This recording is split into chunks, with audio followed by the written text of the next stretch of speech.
regular viewers, this is Dr. Aisha Nazuk here. Welcome back to my channel.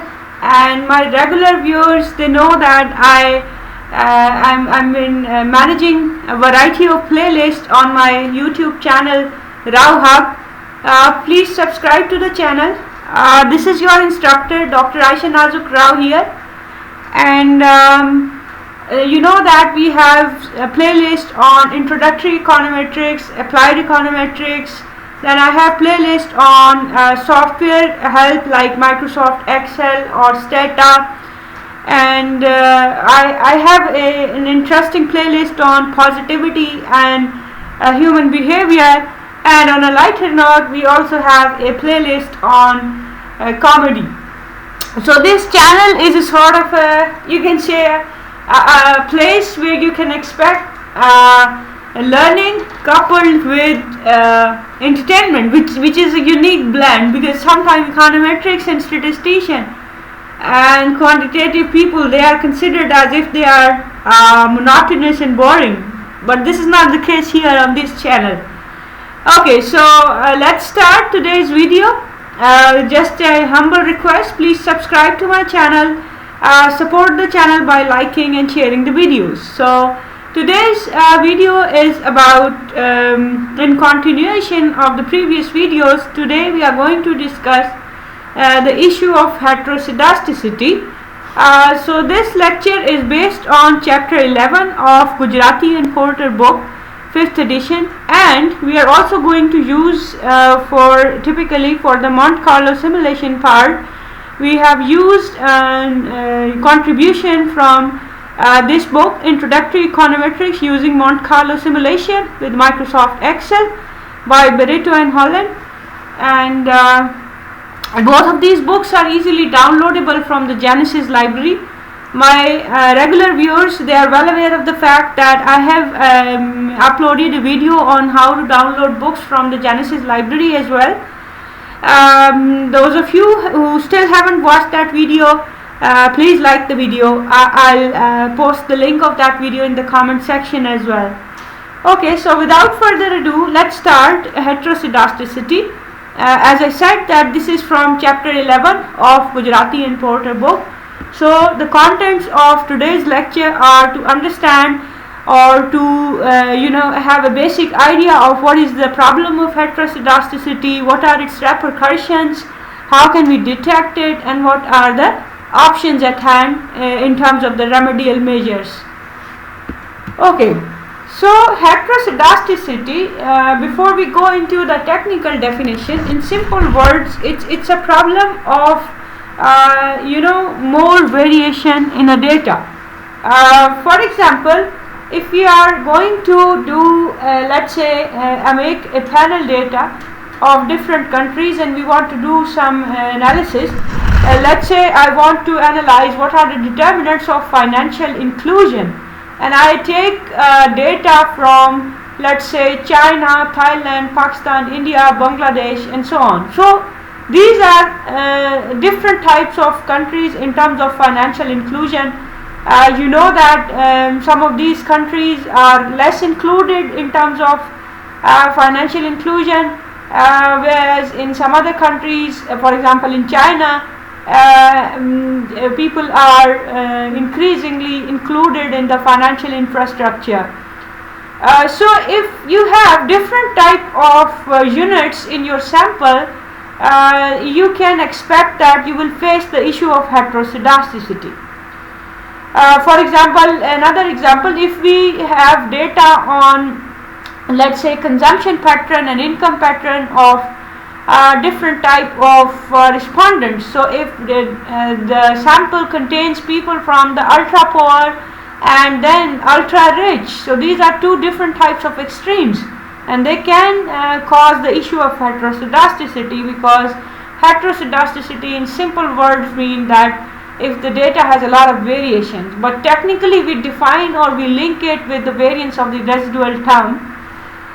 So you know that one of the assumption of classical linear regression model is that there is homoscedasticity, which is the exact opposite of heteroscedasticity. So homoscedasticity simply means that the variance of the residual term, which we express by the symbol ui. So the variance of residual term is fixed constant and we call it sigma square. So this is the assumption of homoscedasticity. But if this assumption is violated, then we say that we have the problem of heteroscedasticity, and mathematically we can write that the variance of sigma I square is no longer a constant sigma square, rather it's a variable sigma I square. So whenever we have an index I or a subscript I, or for that matter any subscript with a variable, it means that any subscript with a notation, that means that thing is changing. So sigma square I means sigma square is something which is changing across different types of residual series. So this is the basic and technical definition of heteroscedasticity. Diagrammatically, if we link the problem of heteroscedasticity with the example of income and savings, it's a lot of discussion on it, that the marginal propensity to save varies across different type of income groups. That is, people who are, let's say, ultra poor, of course their propensity to save is very low. Even if their income increases, they'll be happy and they will contribute that income or allocate that income to fulfilling their needs rather than to save. Similarly, people who are ultra rich, if their income increases further, they'll have the tendency to save, because there's a limit to consumption. People cannot consume things, especially if they are already consuming so much and their income increases, of course they're going to save, generally speaking. So marginal propensity to save depends upon from which income group do you belong.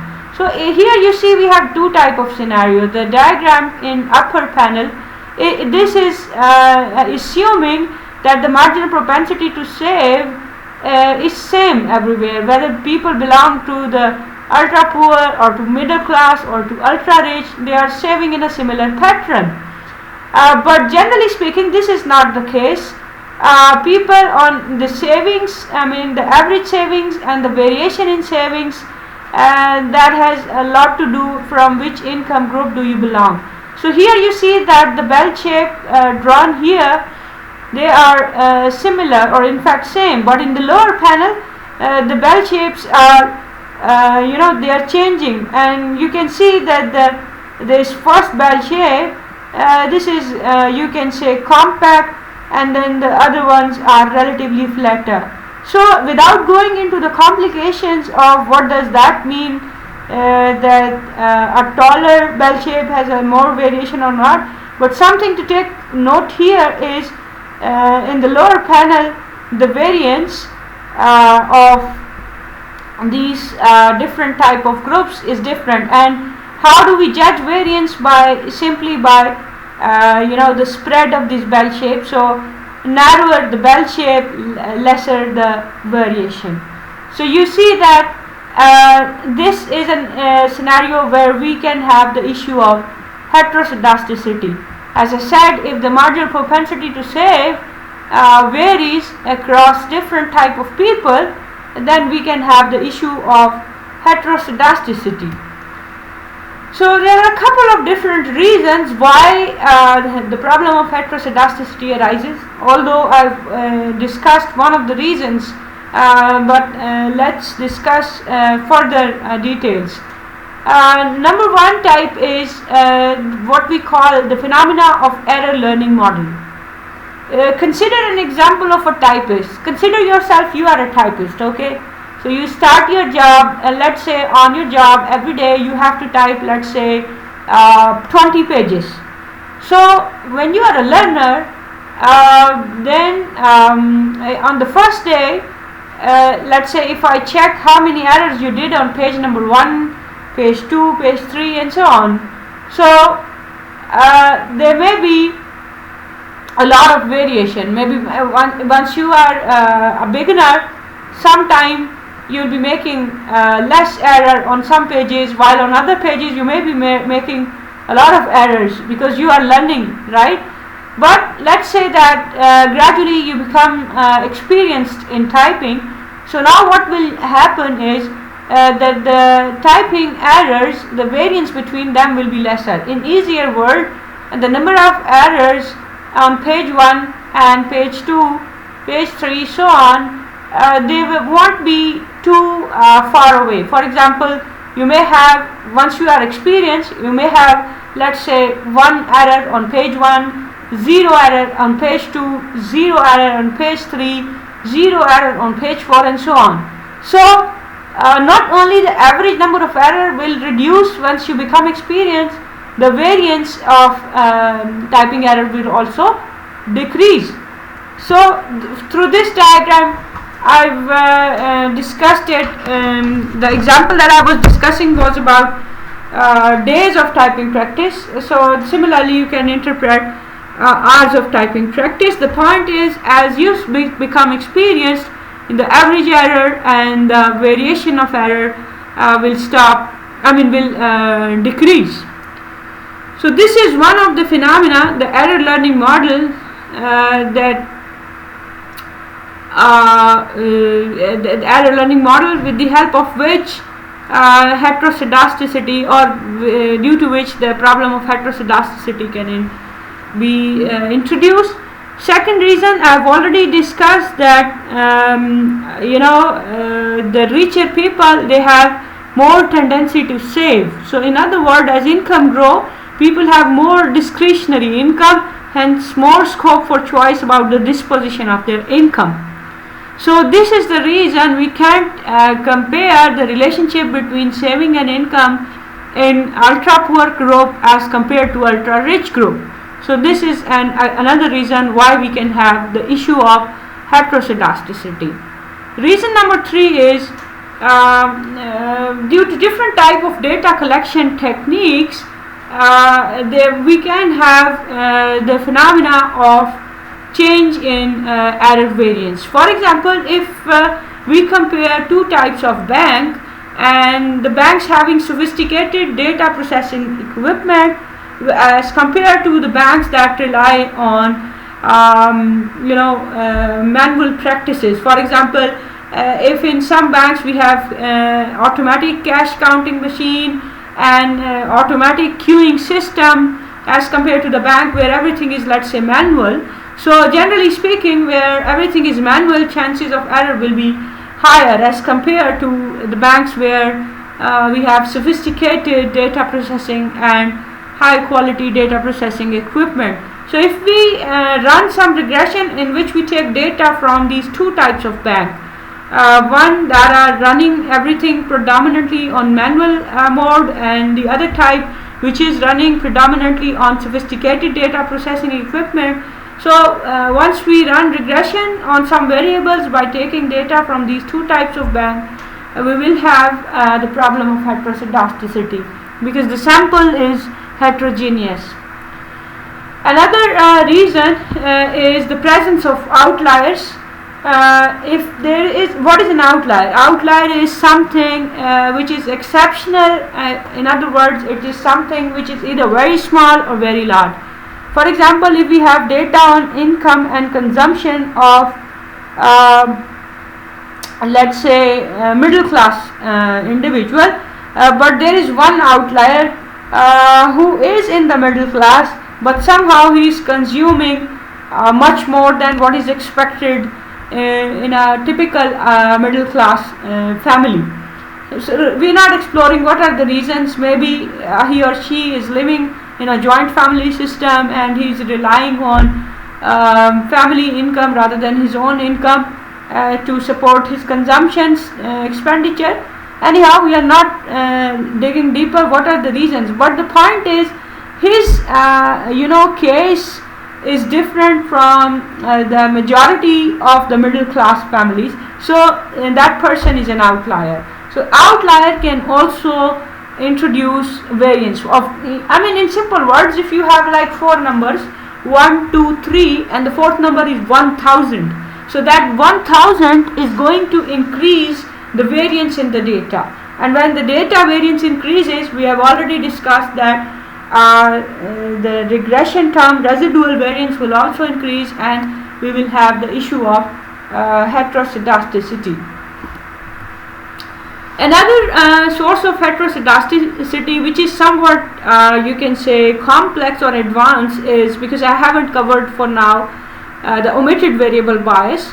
Either you can watch my playlist on applied econometrics, or for now you can keep it something that you're going to learn in future. That once I'll give you one very simple explanation, that if we drop a very important independent variable from our regression equation, that is going to cause the problem of omitted variable bias. And generally, in the presence of omitted variable bias, we can also see that there is an issue of heteroscedasticity. So in easy word, if an important variable is omitted from the model, that can also cause problem of heteroscedasticity in the data. One additional comment is heteroscedasticity is typically more prevalent in cross-sectional data as compared to time series data. So what is the reason? So let's just understand with the help of a simple example. If we have, let's say, GDP of different countries, let's say we have GDP of Pakistan, USA, China and Bangladesh. So now across these countries, GDP can vary significantly. I mean, one of the country may have a very high GDP as compared to the other. For example, USA will have a very high GDP as compared to Pakistan. So if we run a regression in which GDP of all of these countries is used as a variable, we can face the problem of heteroscedasticity. As compared to, as opposed to the case of cross-sectional data, in time series data, generally the problem of heteroscedasticity is not present. For example, let me give you a simple example. Instead of analyzing the GDP of different countries, what if I analyze the GDP of USA from the last 5 years? So now variation will be there, but not that much variation as compared to the variation between the GDP of USA, Pakistan and the other countries we were mentioning. So heteroscedasticity is generally present in cross-sectional data. Having said that, we should never rule out the presence of heteroscedasticity in time series data, and even if we have time series data, we should check whether heteroscedasticity is there or not, because it's less likely to be in time series, but it can be there. Anyhow, so pardon for a little bit of discontinuity here. Anyhow, so let's discuss the ordinary least square estimation in the presence of heteroscedasticity. If we focus on the bivariate regression, where we have one dependent variable and one independent variable, so we know that we have already derived the formula for slope is given by sum of xi yi over sum of xi squared. The viewers who haven't they don't know the derivation, they can watch my previous videos where I have derived this formula. Anyhow, so we know that this is the formula for the slope coefficient in OLS regression. So even if we have heteroscedasticity problem, even if the variance of the residual term is a variable, even then the formula for the slope will remain unchanged, but the formula for variance will change. A simple understanding is, or logical development of this argument is, that if ui, this term, has a varying or a variable variance, the variance is not fixed, then you can see that beta 2 hat is if I rearrange this equation, beta 2 hat can easily be expressed as a function of ui and other things here. So if ui has a varying variance, or the variance of ui is not constant, so the variance of beta 2 hat will also be changed as compared to the ordinary least square formula. So if you want to compare, if there is no problem of heteroscedasticity, we have already derived that the variance of beta 2 hat is equal to sigma square over sum of xi square, where sigma square is the variance of the residual term ui. But in the presence of heteroscedasticity, as we said that there is variation in the data, so sigma I square is multiplied by sum of xi square, and the denominator is sum of xi square whole square. So this formula we are going to easily, we can easily derive it, that variance of beta 2 hat, we know that it is equal to k1 square u1 square plus k2 square u2 square and so on. Then we have the cross product term. So suddenly you might notice that why we are expressing in terms of u. So remember that, as I said, that beta 2 hat from here can easily be expressed as a function of ui. So variance of beta 2 hat is equal to this expectation, and the cross product term, that is the multiple of u1 u2. We know that due to the assumption of no autocorrelation, u1 is independent of u2, u1 is independent of u3 and so on. So the expected value of the cross product term will be 0, whereas the expected value of the squared term can be separately applied, and k's are constants. So expected value of u1 square is sigma 1 square, expected value of u2 square is sigma 2 square and so on. So rest of the things are easy to follow. The only thing that you have noticed here is, instead of using sigma square, unlike the case of homoscedasticity, we have used sigma 1 square for u1 square. So if there was no problem of hetero, we might have written sigma square up till the last term, because under the issue of homoscedasticity, the error variance is fixed. But here you can see that the error variance is a variable. So if it's a variance of u1 square, it's sigma 1 square. If the variance of u2 square is sigma 2 square, and so on. So these are a little bit of mathematics behind the variance of beta 2 hat under the scenario of heteroscedasticity. Okay, so how the betas behave under the heteroscedasticity, other than the mathematical details, let's discuss. We have for now we have discussed enough concept that that the betas, regression betas, they are claimed to be blue, where blue means best linear unbiased estimators. So the question is whether the blue property is valid even under the presence of heteroscedasticity. So let's answer one by one. First of all, let's focus on the things that are that are met even if we have the problem of heteroscedasticity. So if there is a problem of heteroscedasticity, the beta 2 hat still remains linear. It's still unbiased estimator, but it's no longer best because it doesn't have a minimum variance in the class of unbiased estimator.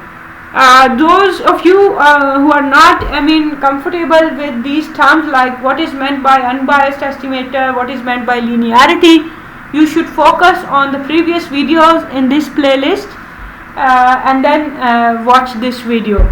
My regular viewer or my NAS student, I expect that they have watched the previous videos, because we have regular Curie sessions outside this YouTube channel as well in our regular class. So I expect that they know what is meant by the term blue and what are the details of unbiased, best and so on. Anyhow, the next point is that beta 2 hat, even in the presence of heteroscedasticity, it's a consistent estimator. And what's a consistent estimator? Because this is something that I haven't discussed in previous videos. If you increase the sample size and the sample results they become closer to the population results, it means that the estimator is consistent. For example, if you focus on the sample mean, so if you take more data there is a high likelihood that the sample mean will be equal to the population mean, or it will be close to the population mean. So sample mean is a consistent estimator. So we won't discuss the detail, but just focus on the property that even under the presence of heteroscedasticity, beta 2 hat is a consistent estimator. And what does that mean? That if the sample size is very large, it's a big number, sample size is big enough, then maybe we need not to worry a lot about the problem of heteroscedasticity. Okay, then the distribution of beta 2 hat is asymptotically normal, and why I'm focusing on the distribution of beta 2 hat, because those of you who want to explore further the domain of hypothesis testing, then they must realize that you can't test the hypothesis of anything unless you know the underlying probability distribution. So the beta 2 hat is normally distributed, and whatever we have commented about beta 2 hat or the slope coefficient, it holds true for intercept or the other parameters of regression model as well. So this was about how the betas behave under heteroscedasticity. Now let's see, okay, let's accept we have the problem. We have heteroscedasticity. So what can be done? There are two approaches. One is robust standard error and the other is GLS, or generalized least square. So we were going to discuss these two approaches one by one, right? The two approaches are robust standard error method and generalized least square error method. Generalized least square method.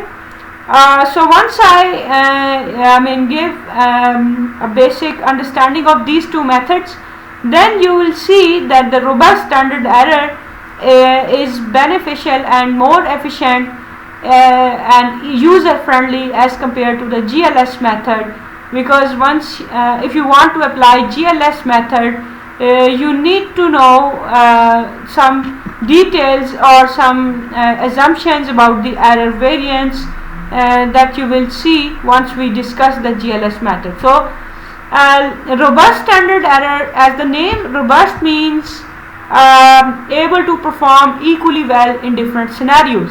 So robust standard errors are actually formulas of standard error or variance of the betas that are reliable even if we have the problem of heteroscedasticity.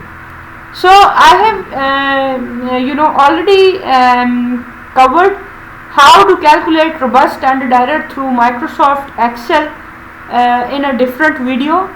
I'll share the link of that video in the comment section of this video as well.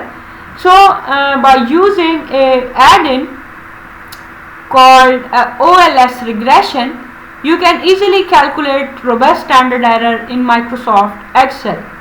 So for now, let's understand what exactly are robust standard errors. You know that the ordinary least square estimated standard error of slope coefficient is given by sum of Wi square over root mean square error, where root mean square error is simply equal to sigma hat square, which is sum of squared residual divided by n minus 2. So we are dividing by n minus 2 because we have two parameters currently in the system, that is one slope, one intercept. If you have more parameters, for example if you have 3 parameters in the equation, then you will divide by n minus 3. Anyhow, so this is the formula for root mean square error, and we also call it sigma hat square. We have already derived that the standard error of slope coefficient is sum of Wi square over root mean square error square. So Wi is equal to sum of sigma xi square, and root mean square I have already defined it here.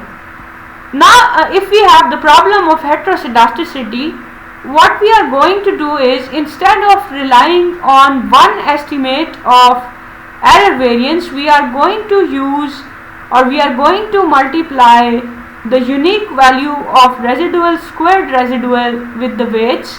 So that will be robust standard error. In other words, the formula for robust standard error is appreciating or accepting the fact that the residual term has different variance across different types of data units.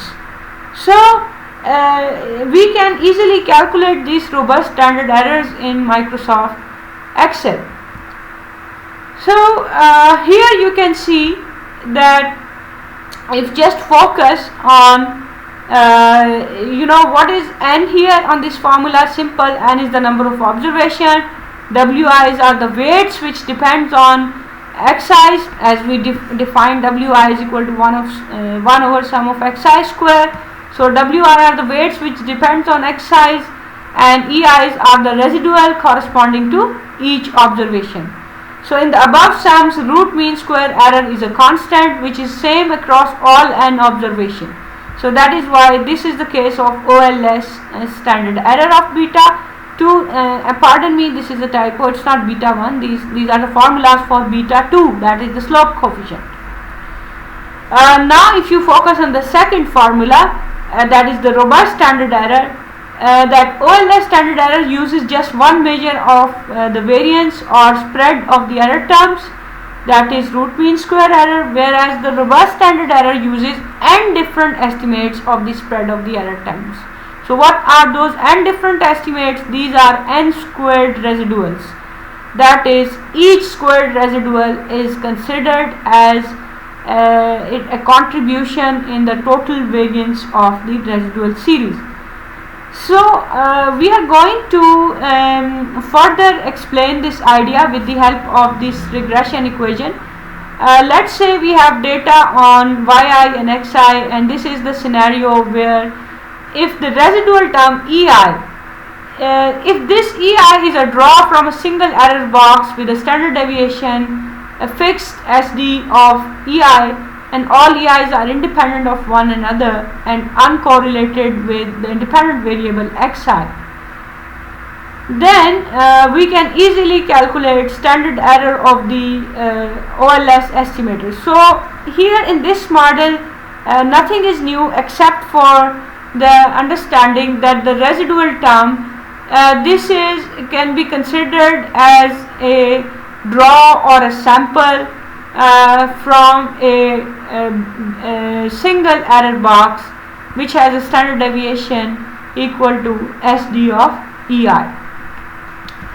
But what if that we have the problem of heteroscedasticity? Even now ei's are independent of each other and x's are still the fixed factor, that is the independent variable are still the fixed factor. But what if that the error term, they are no longer uniform, that is they are coming from different type of data, as we discussed in the example of marginal propensity to save. If we have ultra poor and ultra rich in the sample, then we can have the scenario where the error variance is not fixed. So the variance of slope, let me rectify again, this is not beta 1, this is beta 2, pardon for this error. So this is variance of the slope coefficient. We have already discussed that it is equal to sum of wi square times the SD of ei square. Now under the problem of under the scenario of homoscedasticity, this SD of ei square this could be considered as a sample from same type of data, whereas in the issue of heteroscedasticity, this could be considered as a draw from different type of data sets. So this is a, you can say, a general understanding of the issue of heteroscedasticity. To understand this further, we will discuss a sheet, an Excel sheet, where this Monte Carlo simulation of this entire discussions are, or the entire debate is discussed. So now we are going to discuss heteroscedasticity with the help of a Microsoft Excel sheet. called HET robust se.xls. I'll once again acknowledge the fact that this part of the lecture is based on the book that I just mentioned, the first book that you saw on the title slide, Barreto and Holland. These are the name of the authors. Pardon if I'm pronouncing incorrectly. Anyhow, so just have a look at the relevant sheet, or maybe I can show you the website of that book that I'm mentioning. So just have a quick look at this website before I click on the further details of the website.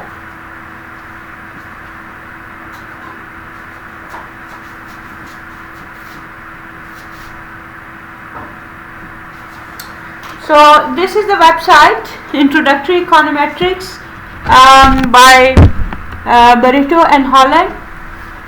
So if you see that in the menu we have different type of options here. We can install Excel add-ins from here.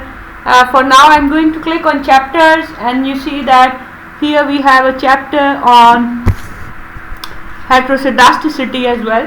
So if I click on this chapter and I scroll down, you'll see that we have different type of Excel workbooks here.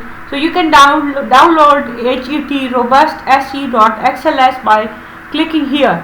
So I have already downloaded, and here is that Excel sheet which is discussing all the details of the relevant Monte Carlo experiment for heteroscedasticity. Okay, so the computing SE sheet of this file, you see that we have different types of sheets here. So the computing SE sheet, which is currently opened here, this discusses what? Let's go back. So this sheet compares the computation of ordinary least square standard error versus robust standard error. So the point of doing Monte Carlo simulation here is by doing repeated sampling, because you know that Monte Carlo simulation is nothing but doing repeated sampling. So in repeated sampling we are going to prove that robust standard error, they perform better than OLS if we have the problem of heteroscedasticity. So let's say if this is the regression equation, bivariate regression equation, yi as a function of xi and ei is the residual term. So what if we have the problem of hetero? So let's introduce hetero in a manner that ei is equal to xi power alpha into vi. So now you see that if I calculate variance of ei, it will no longer be a constant, because I have introduced it or defined it in a manner that it's a variable. So in the computing SE sheet we have 100 observations. That is, in this sheet you can scroll down and you can confirm that we have 100 observations here. As you see, the last row is titled 100. So we have 100 observations here, and we have the values of xi you can see with a gap of 0.01. So we start from 0.01 and we go till 1.00 and in the steps of 0.01. I mean it's up to us, we can generate any type of data, but this Excel sheet, this is programmed or developed by the book that through the book that I was just mentioning. So they have used the data of x in a manner that it varies from 0.01 to 1 in steps of 0.01. So we can set the value of alpha as any number. So let's say that in this example alpha is set as 2, intercept is 0 and slope is 10, and standard deviation of v, because vi is again part of this ei, so this is also going to have some standard deviation. So standard deviation of v is considered to be 1. So it means that the problem of heteroscedasticity is because of the fact that EI depends upon a variable xi. Otherwise, Vi is a general residual term. In other words, its variance is constant. So consequently, its standard deviation is also constant. So the problem is EI, not Vi. So SD of V is 1. So you can see in the Excel sheet exactly these values are mentioned here. Intercept is 0, slope is 10, alpha is 2 and SD of V is 1. Furthermore, I have copied here EI is equal to xi power alpha into Vi, the same relationship that I was discussing.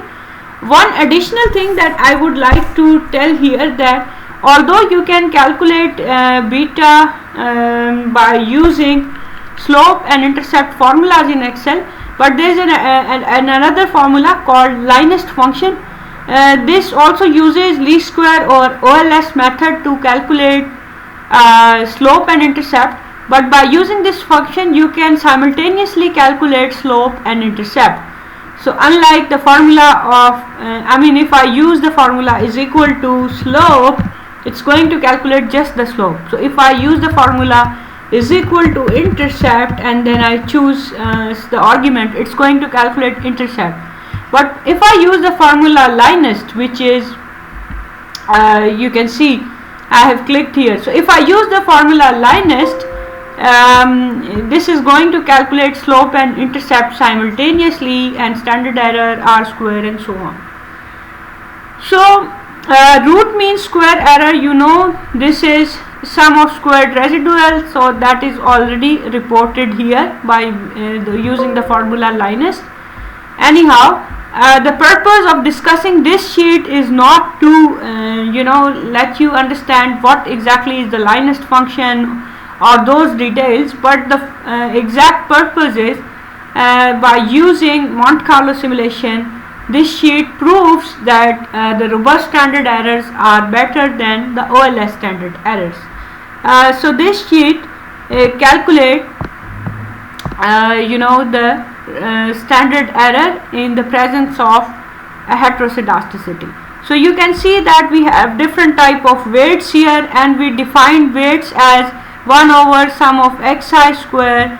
So you see here that in the presence of heteroscedasticity, instead of dividing by the same sum, we are dividing by the deviation of x. So what is this deviation? You can double click here. This is xi minus, if you click here, average of x is 0.5 and it's stored here in B10 cell. So the deviation of x is x minus x bar, and weight is equal to 1 divided by this x deviation. So this is the value of weight here. Then contribution to exact variance is you take the square of the weight and you multiply by SDV, where SDV we fix it to be 1, multiply by x to the power alpha, and we set alpha 2, so x to the power 2. So we have x to the power alpha already calculated here. Anyhow, my request is to download this Excel sheet by following the procedure that I have just mentioned, and then you can click on different types of cells here and you will understand what are the formulas applied in this sheet here, and how the author has proved that robust standard error are better in heteroscedasticity. You can draw any other sample, so you should explore what are the benefits of these different types of options that are being discussed here. Anyhow, so by running Monte Carlo simulations, and you know that whenever we run Monte Carlo simulation, we should tell to which cell we want to replicate. In other words, if for a moment going back into the Excel sheet, you can see that we have the exact standard error, variance, the estimated OLS and so on. So these are copied here as well.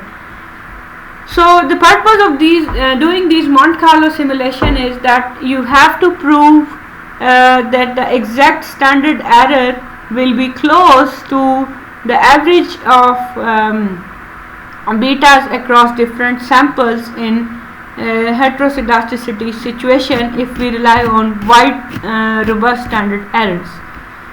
So this is one of the output of Monte Carlo simulation that is once again copied from the sheet here. If I click on MCSim, you see we have different types of graphs here and the output. So one of the output is copied here. So how to interpret this output? You see that these Monte Carlo simulations are for 10,000 simulations. So 10,000 times.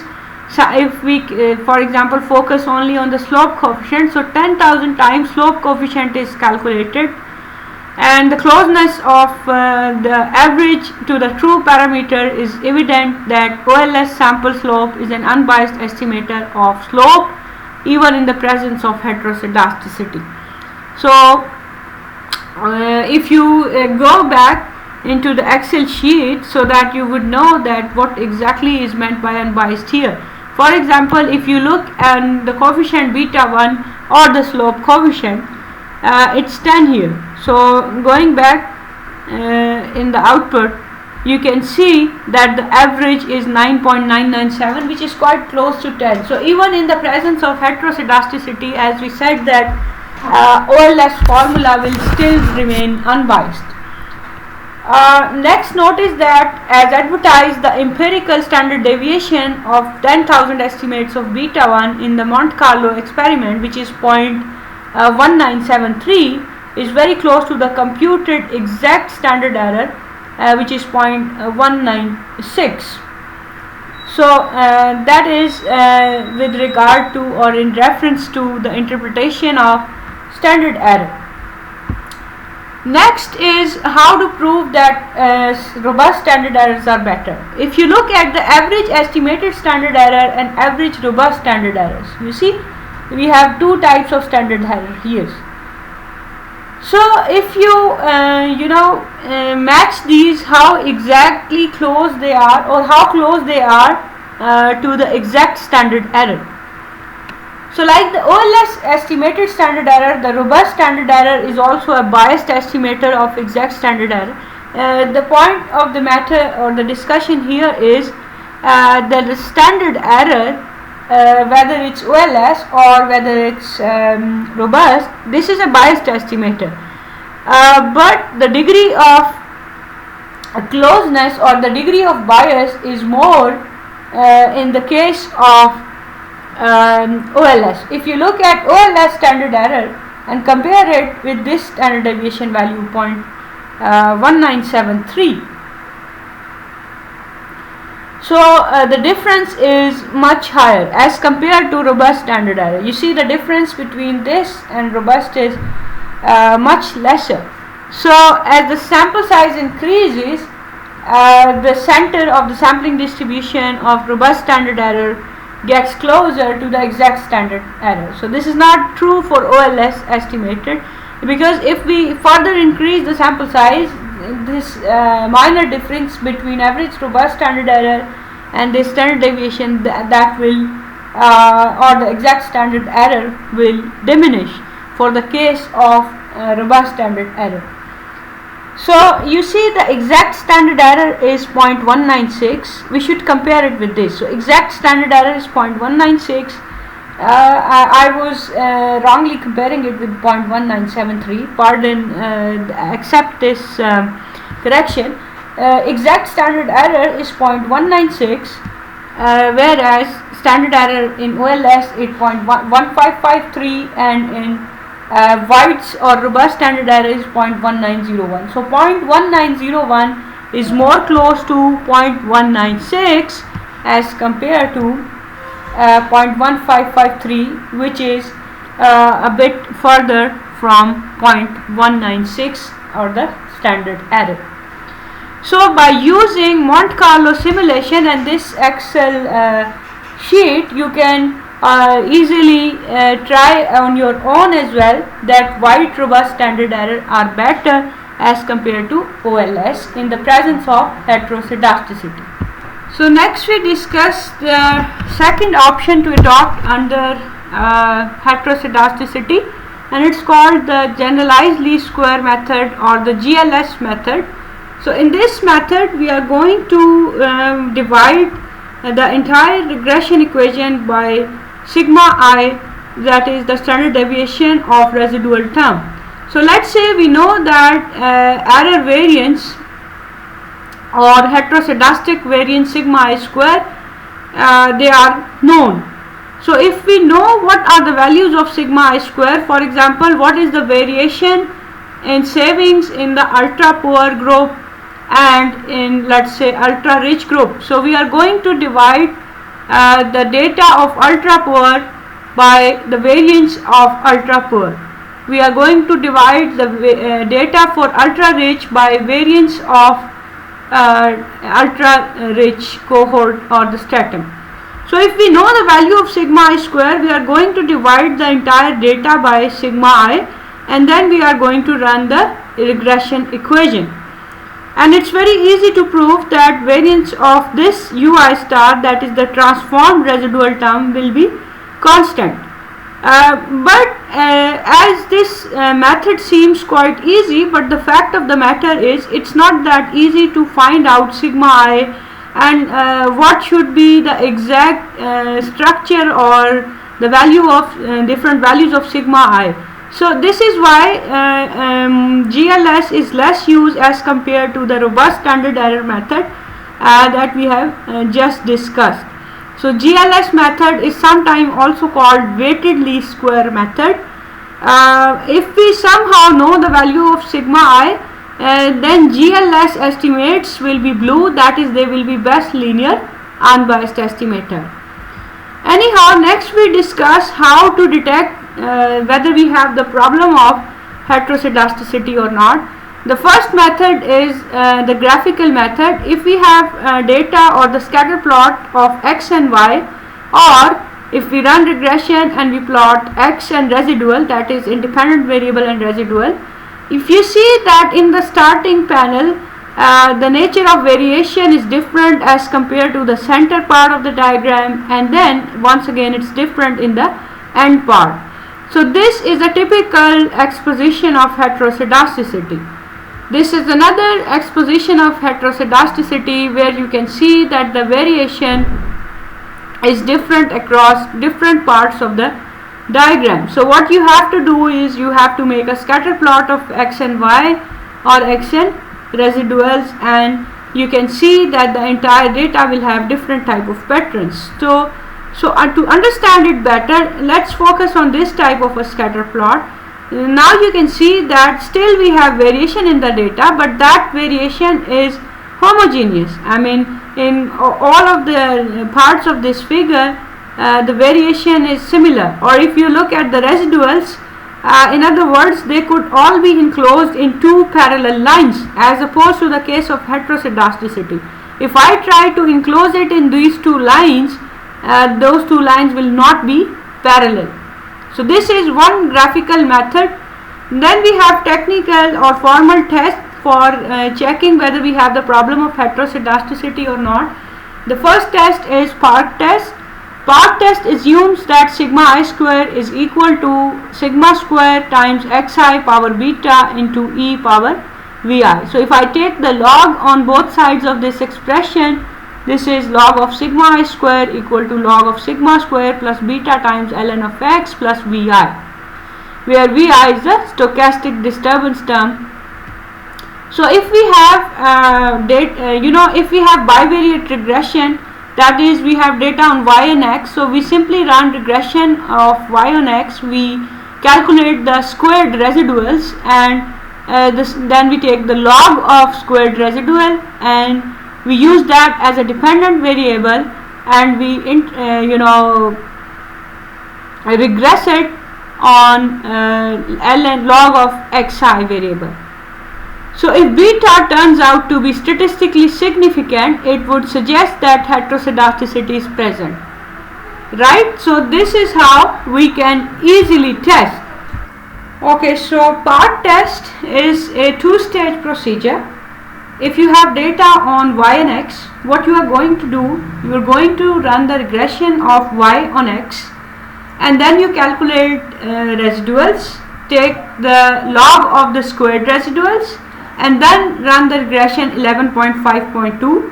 Once you run that regression 11.5.2, you can easily run that regression in Microsoft Excel or any statistical software, and simply look at the p-value of beta. If p-value of beta is less than or equal to 0.05, then it means that we have the problem of heteroscedasticity. For example, if I show you the regression results here, let me open a hypothetical regression sheet here. So let's say if this is regression results, you know that whenever we run regression in Microsoft Excel, the p-values are always reported.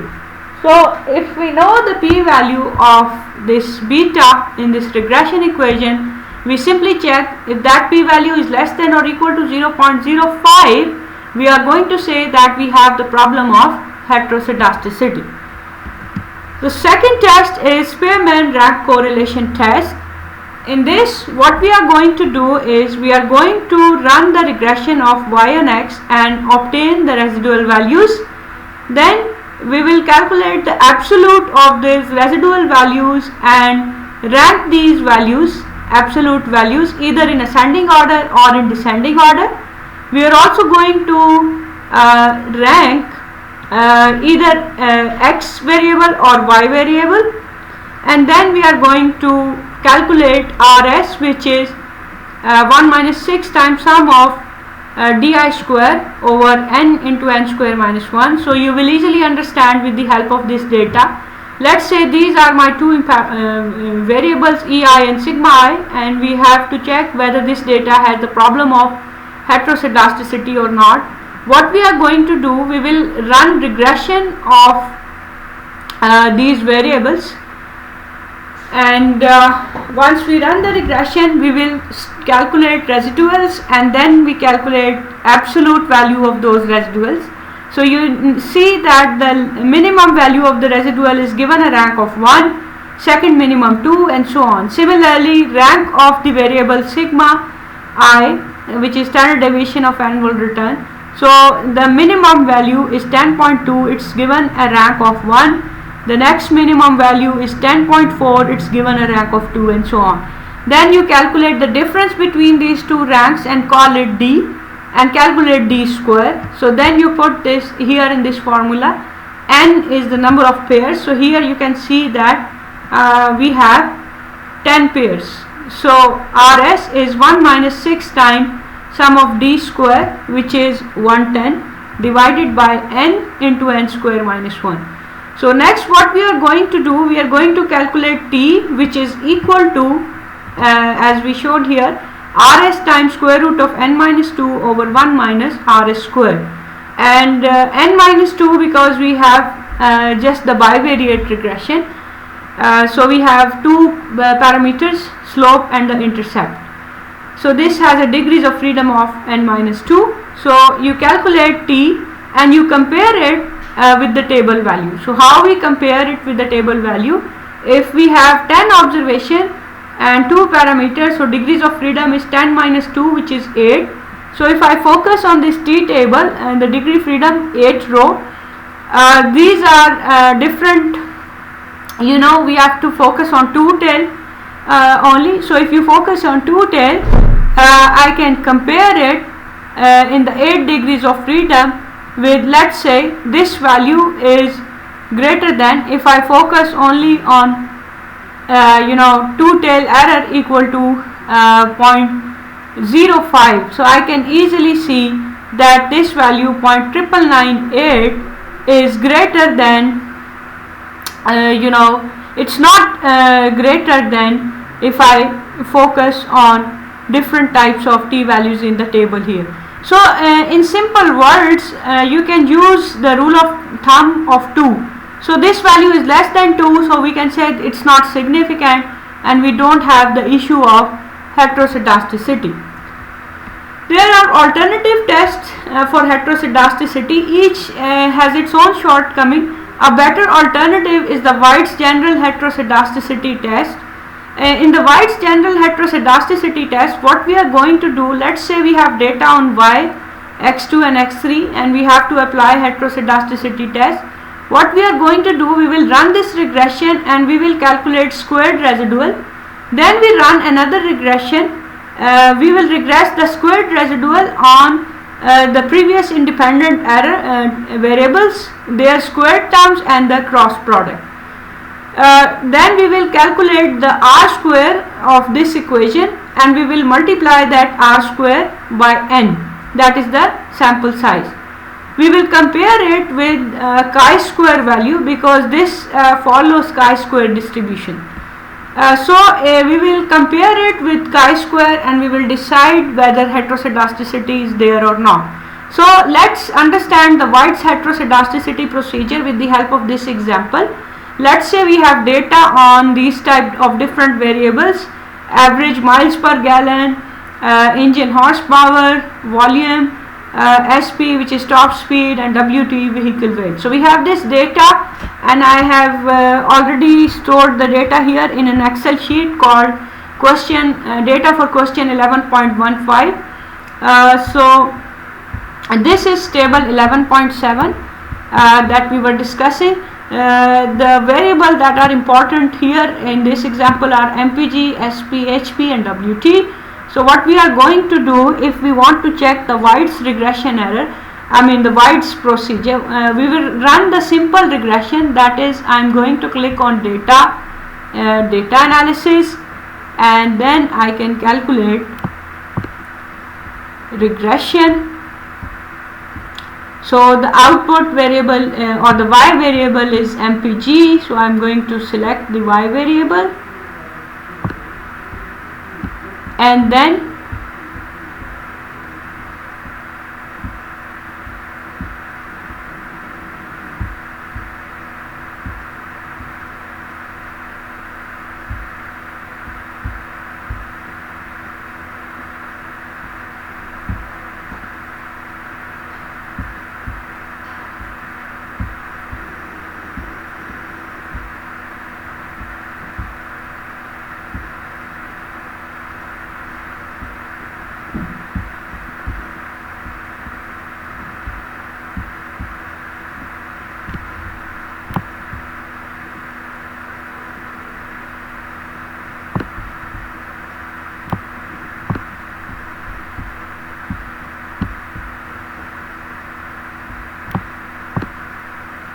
so pardon for a little bit of space in between here.